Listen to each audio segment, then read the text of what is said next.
Assalamualaikum warahmatullahi wabarakatuh. Aduh, banyak yang nanti pada mudik. Ya, Mas, baju putih mudik. Di sampingnya mudik. Yang belakang sabar ya, depan lu ya, mudik. Terus ya.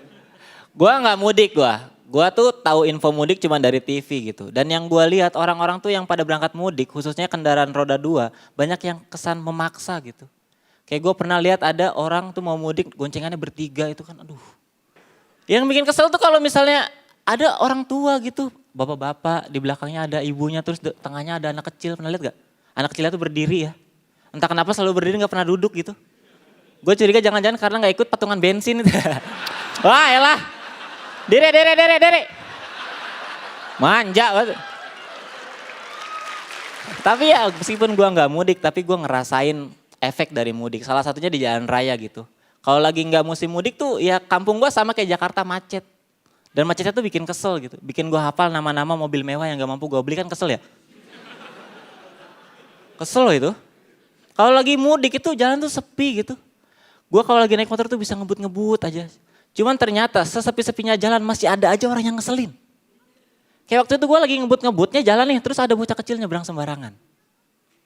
Ngeselin ya, pas posisi dia sama motor gue udah deket, dia bukan yang ngindar malah diri di tengah terus natap mata gue. Ngajak ribut. Udah gitu tatapannya bukan tatapan biasa tapi tatapan meremehkan gitu tau gak sih?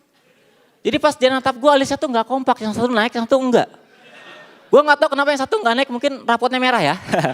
Gak tahu. Jadi pas dia lagi jalan nih, ada gue, dia bukan yang ngindar malah.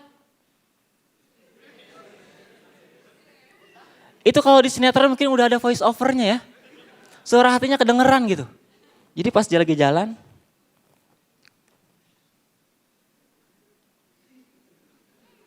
Lu mau nabrak gua?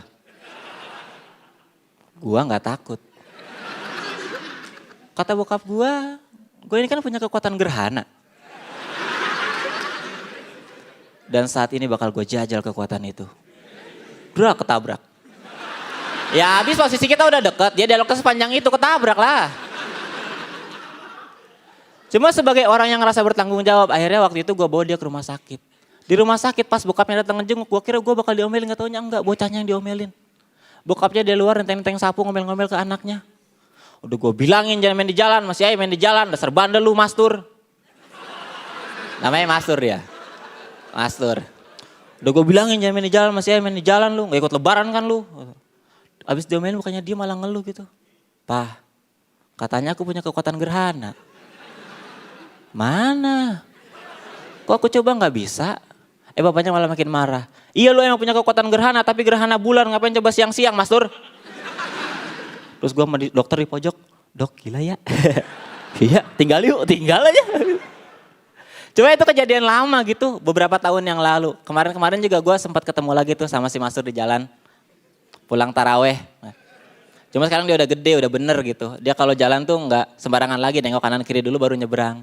Cuma gara-gara abis tabrakan sama gue otaknya geser kali ya. Jadi kalau kita tuh nyebrang tangannya kan biasanya gini ya. Supaya kendaraan kita di depan tuh pada berhenti. Kalau si Mas Tur enggak, dia tangannya nggak gini tapi gini. Manggil.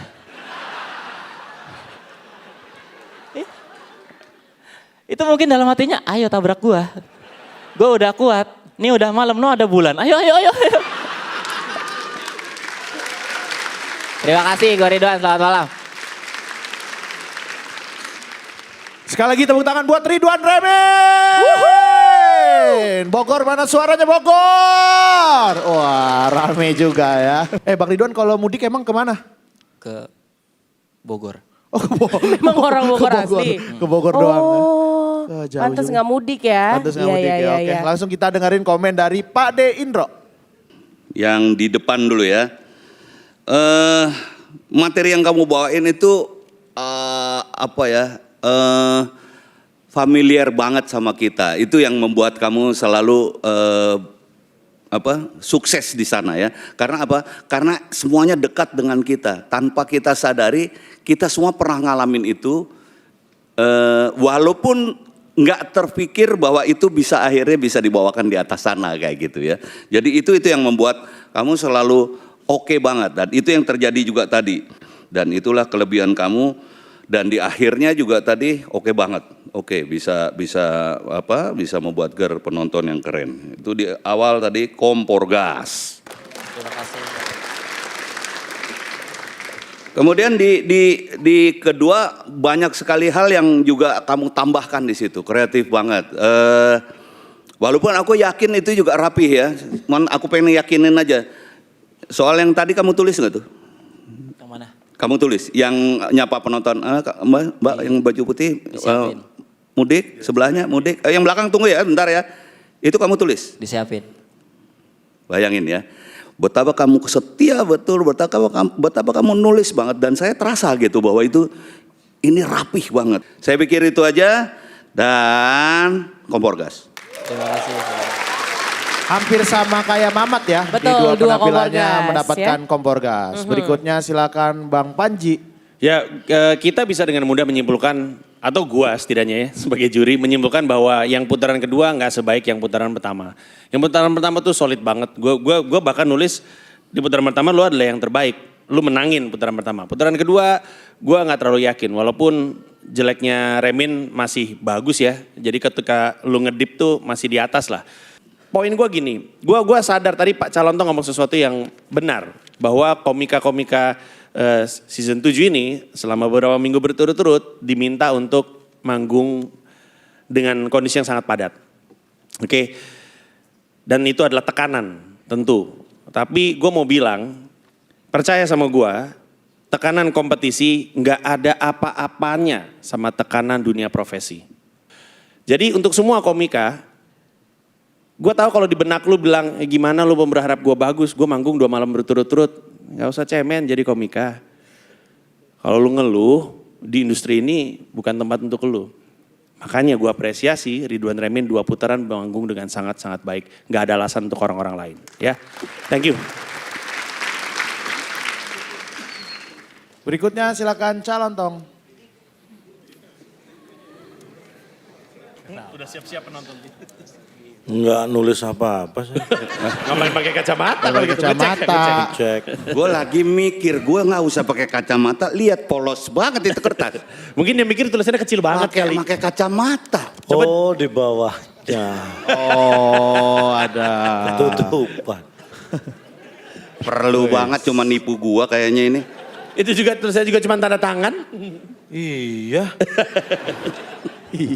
Iya. Kenapa ada kertas sama pulpen ya? Memang ngarepin lu ngomong tadi. Jadi ada bahan dia. Cie. Ya. Cie. Cie apa sih?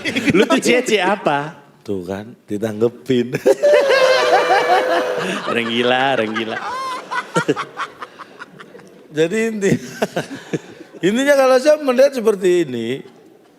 Oke, ini sebagai gambaran ya. Memang benar kompetisi ini adalah hanya bagian kecil dari karir siapapun orang yang ikut kompetisi. Mulai dari Suci 1 sampai sekarang 7. Dan harapan kita nggak ada yang berakhir di sini. Apapun yang dicapai ini hanyalah bagian kecil dari proses karirnya gitu.